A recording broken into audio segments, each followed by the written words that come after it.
आता विधानसभेचा आखाडा, त्या संदर्भातल्या टॉप 9 बातम्या। अजित पवारांची ही शेवटची निवडणूक आहे, संजय राऊतांचं हे वक्तव्य। अजितदादा, शिंदेंसह गद्दारांना पुन्हा निवडणूक लढण्याचं धाडस होणार नाही, असा निकाल येईल याची आम्हाला खात्री असल्याचंही वक्तव्य। माहितीप्रमाणे अजित पवारांची बहुतेक शेवटची निवडणूक आहे। एकनाथ शिंदे, अजित पवार आणि त्यांच्यासह जे काही गद्दार लोक आहेत त्यांना परत या राज्यात निवडणुका लढण्याचं धाडस होणार नाही, अशा प्रकारचा निकाल या राज्याची जनता देईल याची मला खात्री आहे आणि तेच वातावरण मला सर्वत्र दिसते।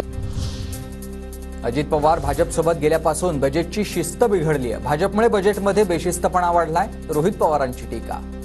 भाजपबरोबर गेल्यानंतर जे बजेट अजितदादांनी मांडलेलं आहे त्याला कुठलीही शिस्त राहिलेली नाही। पवार कुटुंबामधील कटुता भविष्यात दूर होईल वाटत नाहीये। पवारांनी प्रफुल्ल पटेल, जयंत पाटील आणि मला भाजपसोबत चर्चा करण्यास सांगितलं, एका वृत्तपत्राला दिलेल्या मुलाखतीत अजित पवारांचा दावा।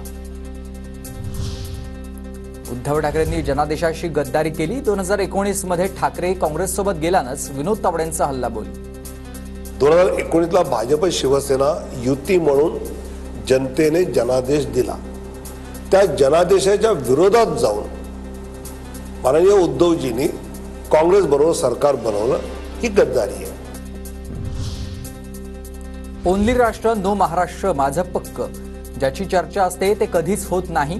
तुम्ही आता महाराष्ट्रात राहणार का, या TV9 मराठीवरच्या मुलाखतीमधील प्रश्नावर विनोद तावडेंचं उत्तर आहे।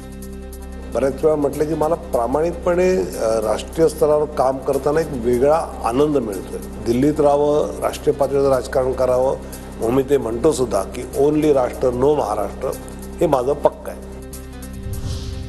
चिंचवडमध्ये शरद पवारांचा पहिल्यांदाच रोड शो। भाजपचे उमेदवार शंकर जगताप यांच्या बालेकिल्ल्यामधून पवार गटाच्या राहुल कलाटे यांच्यासाठी काढली रॅली।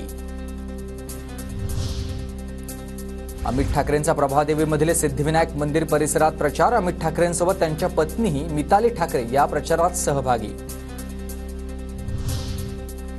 भाजपच्या उमेदवार देवयानी फरांदेंचं कुटुंब प्रचारामध्ये सक्रिय, परिवार प्रचारात सक्रिय। नाशिक मध्य मतदारसंघातून देवयानी फरांदे निवडणुकीच्या रिंगणात। काही महिने आता मशीनमध्येच गडबड होऊ शकते आणि असा परदेशी नागरिकाचा फोन होता, मात्र माझा निवडणूक आयोगावर विश्वास आहे, सुप्रिया सुळेंचं वक्तव्य।